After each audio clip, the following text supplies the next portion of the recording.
Hello students, welcome to this online course of Strength of Materials. So today we are going to start our new chapter which is complex stresses. So in this chapter, as the name is suggesting, we are going to see what does the complex stresses mean. Till now we were dealing with the simple stresses. That means only normal stress is there and we were just finding out the strength of the material, how that load is going to affect, what are the stresses going to produce due to the external load. We have seen the temperature stresses also, like change in variation is in temperature, how it is going to result the stresses. And we have seen various numericals regarding the indeterminate problems, but not always the stresses will be simple. Like we are going to deal with the real problems in that 3D, like in 3D structures 3D stresses will be there. There is not like, no, we cannot say like other stresses are zero, so the element or the component will be subjected to complex stresses. That means it will have the stresses in all the directions.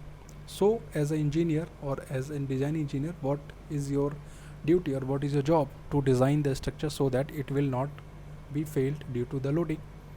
Now how we are going to do that? First you will see the loading, okay? Then you are going to see what is the effect of this loading on the body, and how you are going to make it safe. The structure should be safe, or the component designed by you should be safe if it is safe for the maximum stress occurring to it. So what is the task here? What is your task? You have to find the maximum stress which will occur due to the anticipated loading. So one thing is clear, we have to determine the maximum stress which will occur somewhere inside the body. So what should you do now? You have to find the magnitude of that stress. After that you have to find on which plane it is occurring and the angle from some reference axis. Okay, so these things we are going to do in this particular chapter. So first thing, we have to find the magnitude of maximum stress, on which axis or along which direction it is being acting, and what is the angle from a reference axis. So a structural member need not always be under simple stress. Okay, only one type of stress is not going to be there, as was the case in the previous, most of the cases in the previous chapter. So it may be subjected to direct stresses in different directions. Okay, so direct stresses in different direction and may be subjected to shear stress also. So as we are going from 1D to 2D to 3D, you will be seeing like shear stress can also occur. So I have tried to show you the stress element. It is a state of a stress on a element. What does this mean? This is not for a body. This is not a cuboid body, and it is, we have not shown the stresses on a body. This is not a body, this is a point. Let me show you just some. This is, let us say this is a cantilever beam. Okay, one load is acting here, one moment is acting like this, maybe one torque is also here. So you can see the loading is very complex. For complex loading, it is like very much likely to occur in the real field. You can have a cantilever beam subjected to load, bending moment and torque. These type of loads can be there. So what is your job? You have to check the, due to these loadings, what is the maximum stress coming inside this body. You have to find that. So I was telling you, this is not for a body. This is, let me show you again. This is your cantilever beam, and this is, let us say this is a very small point we have chosen, and this is this is small point in 3D.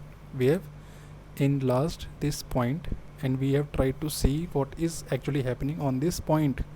So this is a state of a stress at a point, not for a full body. Every point will have different state of stresses. I think it is clear that each and every point inside a body will have different state of stresses. So you have to be you will be finding the absolute maximum stress out of the infinite state of stresses. Okay, because the body will have infinite points due to loading is there, so infinite point will get stressed, and out of those infinite points, what is our task? We have to find the maximum stress so that we can what we can limit our loading so that it cannot get failed. So I think up to now it is clear to you.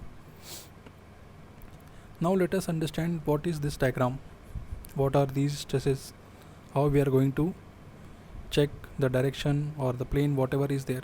So let us see a stress is shown by sigma I into j, sigma I and j. So first we have seen scalar quantities. Okay, then we came up and we have seen vector quantities. So scalar was having only magnitude. Okay, so only one unknown is there for scalar quantity. For vectors we need the direction as well as magnitude, and stress is a tensor, 2-degree tensor. Okay, so to define a state of stress we need 3 raised to power 2, that means 9 variables are there. Let me just tell you again, for a scalar it was only one unknown. If we are having the magnitude of the scalar, it is fully defined. So a scalar is a 0-degree tensor. Vector we need all the magnitude along 3 directions, so it is a 1-degree tensor. And for stresses we need direction as well as plane also, so it is 2-degree of tensor, that means total 9 unknowns are there. This is clear. So you can see in each direction 3 stresses are acting on this element. Clear? So you can see tau xy, tau yx, tau xz, tau yzz. What is this? How we are going to see, how we are going to define this? So if sigma ij or tau ij is there, so what we are going to do, how we are going to find in which direction it is acting, on which plane it is acting? So I denote, the first subscript denoted by I is the plane or the face. Clear? And the second subscript, which is j, is the direction in which it is acting. So you can see sigma xx, so this is the x direction, this is your y direction, this is your z direction. So this is sigma xx. Clear? Sigma xx means which is x plane. X plane or x face is along the, which is the perpendicular to x axis. So this face is perpendicular to, let me show you, this face is perpendicular to your x axis. So this is your x axis, so along which it is sigma xx. So as this stress is perpendicular to this face, this is normal stress. Okay, and the stresses which are which are parallel to this face, what are those stresses? Tau xy and tau xz. Tau xy means what? On x face in y direction, you can see the direction also. So this is along y direction, you can see this is upward, and this is xz, it is toward z direction. So the direction and plane is clear. I hope so. If you are having doubt, you can ask anytime. Now this can be, this 3D state of stress can be converted to matrix. For simplification we can use this matrix. So you can see the diagonal elements are the normal stresses, and all the other stresses which are parallel to the faces are the shear stresses. So there are total 9 unknowns. But in the previous semester in engineering mechanics, which we have proved that the complementary shear, that is complementary shear is what? The shear acting at a point where two planes are meeting. That means tau yx and tau xy. Similarly, tau xz and tau zx. So these are the complementary shear and they are equal to each other. That means out of 6, only 3 are unknown. If we know the tau x value, then we know the tau yx value. So that means at a point in a 3D state of stress, only 6 unknowns are there. 3 shear stresses and 3 normal stresses. So I hope up to here you are along with me and you are getting what I am trying to say. Now in our course, 3D state of stress is not there. We have to study only plane stress or 2D stress system. What is two-dimensional state of stress or plane stress? In this we are considering the third stress value as 0. That means sigma z we are not considering, only 2D stress of stress is considered by us during this whole course. Clear? So now if 3 dimension we can consider this plate only. So only sigma xx, sigma yy and sigma yx and sigma xy. So now you can say this will become what? Sigma xx here, tau on x face in y direction, tau yx and tau yy. Sigma yy. Only 3 unknowns are there because these values are same. So this will be the most of the cases will be like this only. You will be providing by the state of stress and you have to calculate as we are going to see how the calculation will be done. Now in engineering, many engineering problems, 2-dimension idealization is made as shown. So in many of the cases you are having this type of state of stress. Okay, so let us move forward. Now what is the agenda here? Why we were studying this chapter? We want to calculate the stress at any given point so that we can have the maximum value for our design. So now we are considering the element in the structural matter member which is under a general 2-dimensional state of stress. So as you can see here, what we all want to know, we want to have a state of stress on this plane. Okay, this plane which is D, we want to know it is at an angle of theta. So from vertical, from y axis, it is in anti-clockwise direction. So this is clear to you what we want to know. We want to find the state of stress on any plane D which is at an angle theta in anti-clockwise direction from y, and this is the convention we will be using. So whatever the state of stress is here we are going to derive, you have to be very careful while solving the problems.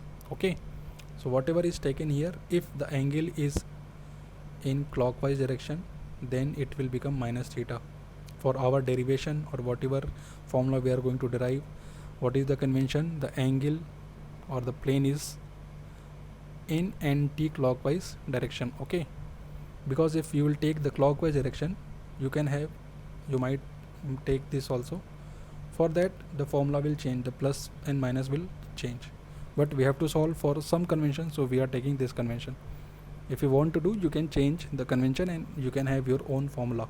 There is no harm in that, but we stick to one convention. Okay, now we are interested in finding the state of stress on a plane D which makes anti-clockwise angle theta from the vertical.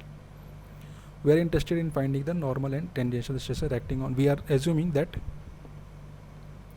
one normal stress and one tangential stress or shear stress will be acting on plane D.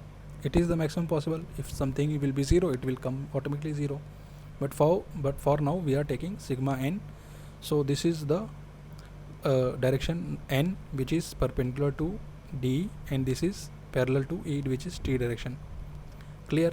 So these two values we want to find in terms of the given value sigma x, sigma y, and tau x, tau xy, tau yx.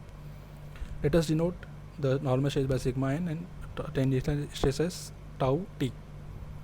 In order to write the equation of equilibrium for the wedge, we need to construct a free body diagram showing forces acting on it. So these are stresses, okay? We cannot simply add or subtract them. We have to convert these values into force, then only we can add or subtract, or then only we can have the parallelogram law or the vector law, which according to which the forces are getting subtracted or added. So up till now I hope it is clear to you. Now let us move forward. So let us denote the area on the right hand face, that is along this face. This face, like that is the face CD is A0. You can, like in different books, different derivation is given. So you can have the width B and the depth T, and you can take the unit width or the unit depth. All are okay, no problem is there. But we are trying to simplify the problem. We are not going to into complex calculations. Finally, what we need sigma n, tau t in whatever means, but the concept should be correct. It should not, like, you should not do anything vague. So we have assumed the area as A0. So the forces will become forces are sigma x and tau xy on this plane CD. So we have multiplied simply these values. You can see here also, okay? You can check the diagram also. So you can see the force sigma x A0 and force sigma x A0 and tau xy into A0. The force will become like this. Now if this is A0, this is A0, then the top face EC will become A0 into tan theta. You can do the simple basic mathematics. Tan theta will be this area will be A0 into tan theta, and the area along ED will be A0 sec theta. Clear? So now we are having the areas. Simply we will multiply the area with the stress. We will get the forces. So this area is A0 sec theta. So sigma n into A0 sec theta, tau t into A0 sec theta. Simply multiply the area with the stresses. Clear? Up till here you have made the this free body diagram should be clear. Okay, these are the forces on the wedge which we have considered. Now what we are going to do, we are going to write the equilibrium equation along n direction and along t direction. So the first equation will come from, we are summing the forces in n direction. Clear? So summation F in along n direction will be 0 because the body is in equilibrium. So what we are going to do, we will write all the forces along n and we will equate it to 0, and similarly we will do along t direction also, and we will put it 0. So let us see what are the forces coming here. So first is along n direction is sigma n into A0 into sec theta. This is along n direction, so it is positive. Now sigma x into A0 is what component? This component will come. So this angle is theta, so cos theta will come, but it is away from n, it is in opposite direction to n. So this is minus sigma x A0 cos theta. Now sigma y tan theta will have along this direction. This is also negative, and this angle is 90 minus theta, so here it is sin theta. Tau xy A0 is along this, so it will give along negative n, so again it is minus tau A0 sin theta. And tau yx, this will also give along this, the component will be along this and this. Okay, so this is just simple vector. We are taking the component along and away from n. So similarly you can write for what? Along t direction also. Clear? So this is for t direction. Put the value as 0. So up till now we have taken the forces along n and t direction, and we have done the summation fx, summation fn and summation ft is equal to 0, and we have put all the forces along n and t and we have equated it to 0 since the body is in equilibrium. Now we are taking the first equation. Clear? First equation was something like this. Something like this. This is your first equation. So you can see a naught is common to every term. So a naught will easily cancel out. A naught will come and it will become it is not 0, but it will come out and it will 0 by a naught will be 0 only. Clear? So a naught we have taken common and we have simplified the terms. Like what we wanted to calculate sigma n, so we have put it in LHS and all the remaining terms will go to RHS. So here you can see all the terms are minus, so they all will become plus plus plus. Okay, a naught is common, so we have cancelled a naught. And now you can see the simplification we have done. These are the trigonometric simplifications. So sigma n, this is cos theta, no problem. A naught tan theta into sin theta will become, it is, we have just now cancelled the what, a naught. Now we are simplifying. Now tan theta into sin theta is what? Tan theta into sin theta. Sin theta, this is sin theta by cos theta, c into sin. So cos theta will become sec theta 1 by cos theta, and this will become sin square theta. So this is sin square theta sec theta, and tan theta cos theta will become sin theta, because cos will get cancelled out, only sin will remain. So this is simply only you have to take all the terms in simplified forms. Now we wanted to calculate sigma n, so we have divided both side by sec theta. Clear? So finally what you are going to do, you're going to get this value, and tau xy is nothing but tau yx. So this is also tau xy sin theta cos theta, this is also tau yx. So this will become 2 times tau xy sin theta cos theta. So this is your equation for sigma n. So now you can see theta is known, sigma x is known, sigma y is known, tau xy is known. So if we are having theta, sigma x, sigma y, tau xy, we can easily calculate. Theta can be anything. Okay, so on any plane, normal stress can be derived from this equation. Similarly, what we are going to do now, this is very simple. If you have understood for sigma n, this is same procedure we have followed. This was the equation for along the direction tau t direction. So what we have done, we have kept tau t in LHS and all the quantities we have put in RHS. Now we have simplified the equation, a naught get cancelled out, and finally we are having these equations dividing by sec theta and checking all the values individually. We are getting what? This value, sigma x minus sigma y sin theta cos theta minus tau xy cos square theta minus sin square theta. So this up to here we have calculated. Also you can see only unknowns are sigma tau t is unknown, because sigma x, sigma y, theta will be given in the question. So easily you can calculate. From here you can calculate sigma n, from here you can calculate tau t. On any plane, any given plane, theta is given, if sigma x, sigma y is given, you can easily calculate the normalization, shear stress on any plane in the body. Okay, now what we are going to do, we are going to see the transformed equation. So transformed equation for plane stresses. So let me just tell you, this is our equation number 1, this is 2. For future reference we will be using these equations only, so please keep this equation in mind. This is 4 and this is 4. Now we know cos square theta is 1 plus, these equations you might be knowing. Cos square theta is half 1 plus cos 2 theta, sin square is 1 minus cos 2 theta, sin theta cos theta is half sin 2 theta, and cos square theta minus sin square theta is cos 2 theta.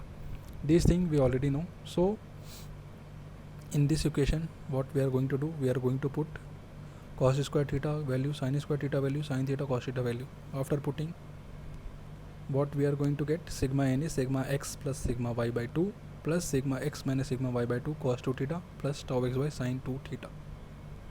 Clear? And same thing we are going to do here, and you will be getting tau t is nothing but sigma x minus sigma y by 2 sin 2 theta minus tau xy cos 2 theta.